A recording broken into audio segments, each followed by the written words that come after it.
जय श्री राम। जीवन में 6 ऐसी चीजें हैं जिनके कारण हम सबके विपत्तियों के रूप में आते हैं। पहला, जो भगवान के भजन से विमुख हैं, यानी भगवान के नाम का स्मरण नहीं करते, उनके नाम का जप नहीं करते और स्वार्थ परायणता में रत हैं। जैसे कि ये धन कैसे प्राप्त हो, ये भोग सामग्री कैसे प्राप्त हो, ऐसे लोग निश्चित रूप से विपत्ति को प्राप्त होते हैं, उन्हें विपत्ति भोगनी ही पड़ती है। कह हनुमंत विपत्ति प्रभु सोई, जब तब सुमिरन भजन न।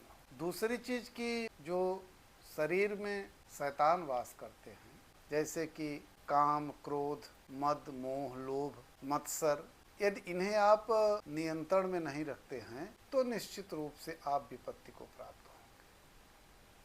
इसलिए हमेशा शरीर में वास करने वाले सारे शैतानी तत्वों को नियंत्रण में रखना चाहिए और सबसे अच्छा साधन यही है कि बस भगवान के नाम का स्मरण करिए, उनके नाम का जप करिए। तीसरी बात कि जो मनुष्य या जो जीव मृत्यु की तैयारी नहीं करता, उसे भी विपत्ति भोगनी पड़ती है। लोग ये सोचते हैं कि हमको यहीं रहना है और यहाँ जीने की आशा लगाए हुए रहते हैं।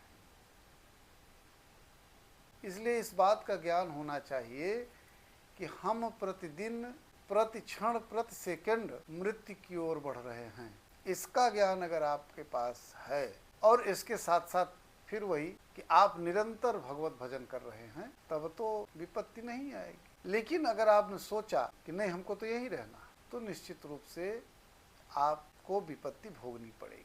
चौथी बात कि जो दूसरे के रिझाने में अपना पूरा जीवन बर्बाद कर देते हैं, और ऐसा वही लोग करते हैं जो ईश्वर से विमुख रहते हैं, क्योंकि अपना तो पूरा समय उसको रिझाने में लगाते हैं। फिर रात में घर आएंगे, उस पर सोचेंगे कल कैसे करना है, परसों कैसे करना है। ऐसे लोगों को भी विपत्ति भोगनी पड़ती है। पांचवी बात कि जो सतोगुणी भोजन करते हैं, वार्ता करते हैं, वो तो ठीक है, लेकिन सतोगुणी भोजन को छोड़ करके, वार्ता को छोड़ करके, कार्यों को छोड़ करके राजसिक और तामसिक भोजन करता है या कार्यों में लगा रहता है, उसे भी विपत्ति भोगनी पड़ती है। इसलिए हमेशा सात्विकता का ध्यान रखना चाहिए। और अंतिम बात कि व्यक्ति जानते हुए अपने दोषों का समर्थन करता है। मैं जान रहा हूं कि मैं गलत बोल रहा हूं, फिर भी हम उसको सही बता रहे हैं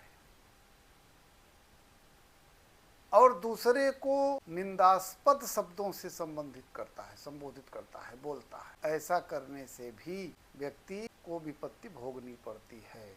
इसलिए जो मैंने 5-6 चीजें बताई, इनका बड़े मनोयोग से पालन करना चाहिए और भगवान के नाम का स्मरण करना चाहिए।